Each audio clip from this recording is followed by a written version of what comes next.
Autour de ces arbres du Pollinarium de Sainte-Fère, Claude Frugeot et ses stagiaires. Au menu de la formation, la taille des arbres témoins.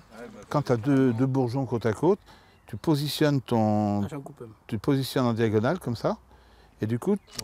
Des bouleaux, des noisetiers ou encore des saules dont on a accéléré la croissance. L'idée étant de détecter les émissions de pollen pour voir comment lutter contre.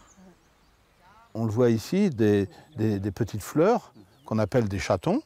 Et ces chatons ont des étamines qui sont jaunes et on va tapoter ces étamines jusqu'à voir un moment où il n'y aura pas de pollen sur la petite plaque.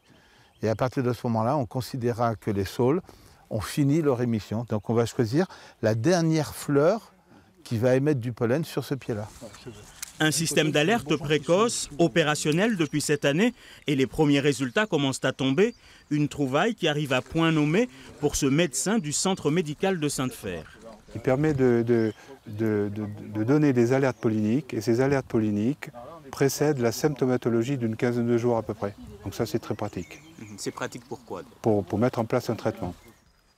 Encouragé par les premiers résultats de ces recherches, Claude Frugeot milite pour la création d'un 3e pollinarium à Brive ou à Tulle.